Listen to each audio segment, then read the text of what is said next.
रहे हैं जेजी न्यूज़। मैं संसार भूषण दिवाकर। आज हम बात करेंगे महिलाओं की। किस तरीके से महिलाएं जो हैं अपनी पहचान बना रही हैं आज समाज में। समाज की भी सोच बदलने लगी है। बदलते समय के साथ सोच बदलना भी ज़रूरी है। जिस तरीके से महिलाओं ने समाज में अपनी भूमिका दिखाई है, हर क्षेत्र में अपनी बढ़ चढ़कर अपनी भूमिका जो आज भी दिखाती आ रही है। अब परिवार और बुजुर्गों की सोच भी बदलने लगी है। बेटे की जगह बेटी कहने लगे हैं कि घर में लक्ष्मी पैदा हुई है।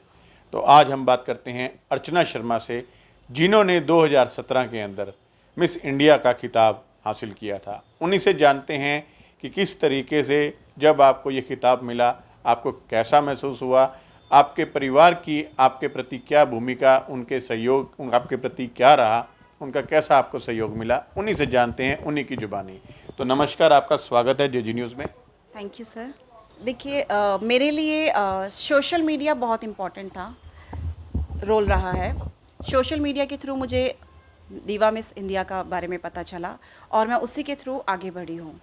अब रही परिवार के बारे में, तो परिवार से पहले मेरा खुद का मन, जब तक मैं खुद अपने आप को प्रिपेयर नहीं करूँगी कि हाँ मुझे ये काम करना है, तब तक मैं अपने ड्रीम्स के बारे में, अपने सपनों के बारे में किसी और को नहीं बता सकती। तो मैंने पहले खुद से वादा किया कि मुझे कुछ करना है, अपना नाम, अपनी शोहरत, अपना खुद का परिवार का भी नाम करना है। तब उसके बाद में परिवार को बताया, अपने हस्बैंड को, मिस्टर अनिल उनियाल, और उनसे अपनी बात कही और उन्होंने मुझे वो चांस भी दिया, सहयोग दिया। और आज मैं दीवा miss and Mrs India show भी कराती हूँ, साथ में मलिका ए ताज शो भी हम करवाते हैं। ये एक ब्यूटी पैजेंट हैं और लगभग 5 हम शो ऑनलाइन करा चुके हैं और 5 ऑफलाइन शो करा चुके हैं अब तक। 2017 के बाद आपने जो है अस्तित्व एंटरटेनमेंट के नाम से जो है आपने इसमें कदम भी रखा।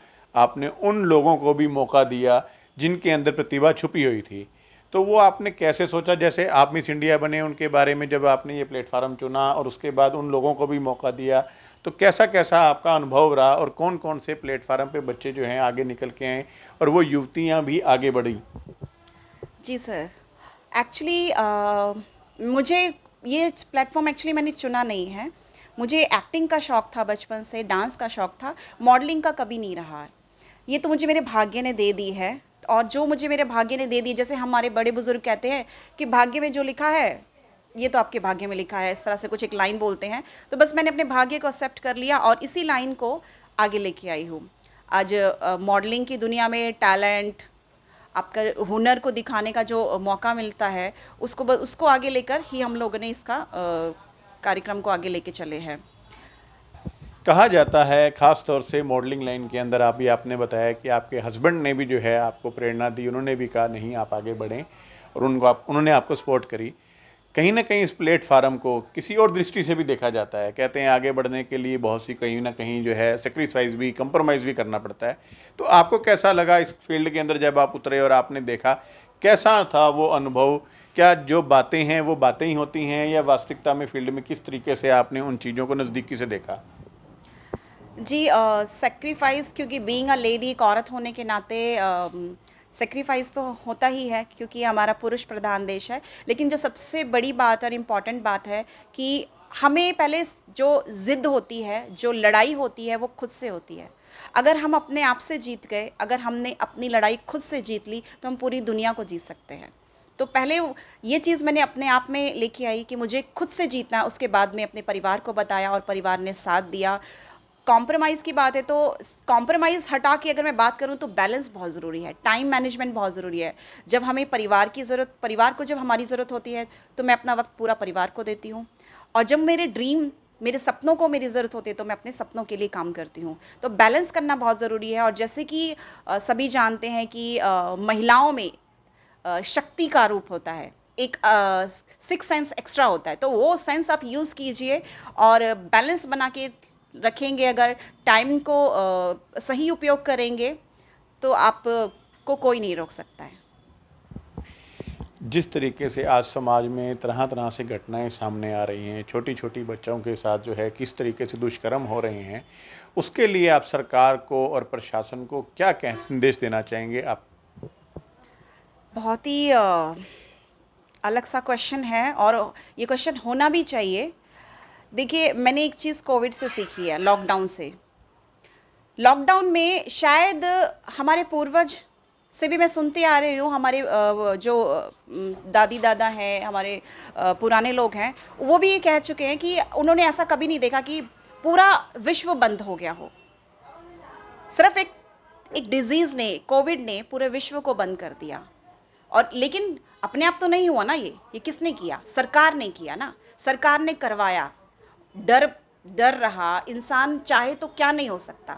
तो ये जब दुष्कर्म की बात आती है, अगर हमारी सरकार चाहे तो बहुत अच्छे से कदम उठा सकते। जब हम कोविड के टाइम पर बाहर निकले तो डंडे बरसाए गए थे, कितने सारे चीज़ें की गई थी, सरकार ने ही किया था। अगर सेम चीज़ वैसे हो तो क्यों नहीं हो सकता? सरकार चाहे तो बहुत कुछ हो सकता है। लेकिन मुझे ऐसे लगता है, ये मेरे विचार है, मैं नहीं जानती कि कौन कैसे लेगा, लेकिन शायद हमारा समाज चाहता ही नहीं कि चीज़ें बंद हो।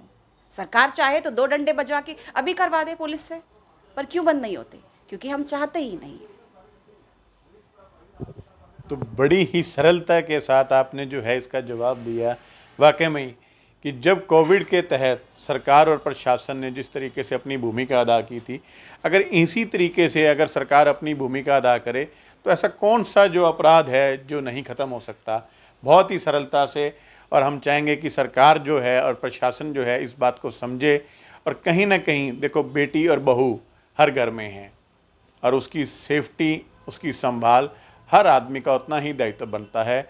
और आपने बड़ी ही अच्छी तरीके से कहा। और जो आज आपका प्लेटफार्म है, जिस तरीके से आप सिरसा आज पहुँचे हैं, तो ये कब कहाँ आपका जो है इसका प्रोग्राम होना है?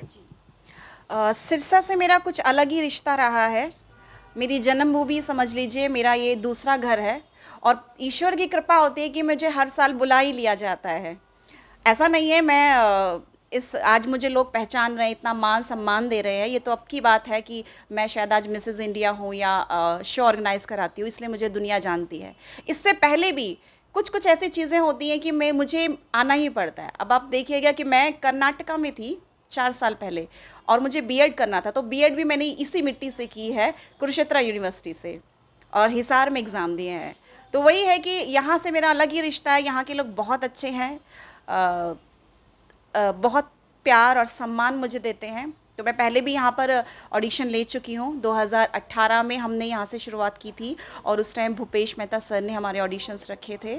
और आज फिर से दिलीप जैन सर और ललित जैन सर ने मुझे बहुत अच्छा भरपूर सहयोग दिया है।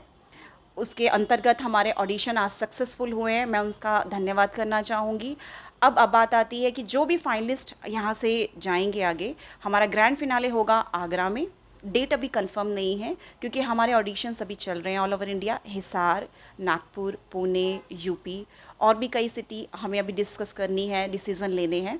और जैसे ही हमारी डेट डिसाइड हो जाएगी, हम सभी प्रतिभागियों को अपडेट कर देंगे।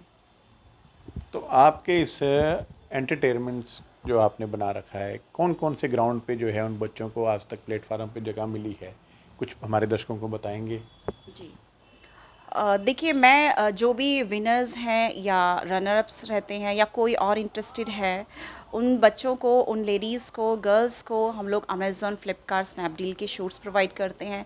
कुछ और शूट्स भी, प्रोडक्ट शूट वगैरह भी प्रोवाइड करते हैं। साथ में रिकमेंड करते हैं उनका प्रोफाइल, कि आगे उनको कुछ काम मिले। अभी हाल फिलहाल में मेरे 2018 की एक रनर अप हैं मिसेस कैटेगरी की, उनको एक मूवी भी ऑफ़र हुई है, मराठी मूवी। और बहुत अच्छे आर्टिस्ट हैं हमारे, जो फेमस आर्टिस्ट हैं, उनकी अपोजिट मिली है, शायद शिवाजी करके कुछ मूवी आने वाला है इस तरह से। तो और भी बहुत सारी गर्ल्स हैं, पठानकोट से हैं, जो अभी शायद एक पंजाबी चैनल में भी काम कर लिया है, पंजाबी सॉन्ग आ चुके हैं। एक इलाहाबाद से हैं मिस कैटेगरी की, जो 2019 में विनर थी, उनका जी म्यूज़िक पर सॉन्ग आ चुका है। तो ऐसे काफ़ी लड़कियां हैं, महिलाएं हैं, जिनको प्लेटफॉर्म मिला है। और मेरी पूरी कोशिश रहती है कि जिनके अंदर टैलेंट है, पोटेंशियल है, या आगे जाना चाहते हैं, तो उनका प्रोफाइल मैं रिकमेंड करती हूँ। वादा मैं किसी से नहीं करती हूँ, लेकिन हाँ, मैं कोशिश ज़रूर करती हूँ। तो आपने देखा, हमने आपसे मुलाकात करवाई अर्चना शर्मा जी से, जो मिस इंडिया रह चुके हैं, और साथ ही आने वाली जो युवतियाँ, बच्चे जो अपनी भूमिका अदा कर रहे हैं, उनके अंदर जो प्रतिभा छुपी हुई है, उनको भी आगे लेकर आ रहे हैं, और एक अच्छे-अच्छे प्लेटफ़ॉर्म पे उनको जगह भी मिलती रहती है। यूं ही हमारे साथ जुड़े रहें, आपको किसी न किसी हस्ती से मिलवाते रहेंगे। देखते रहिए जेजी न्यूज़। नमस्कार।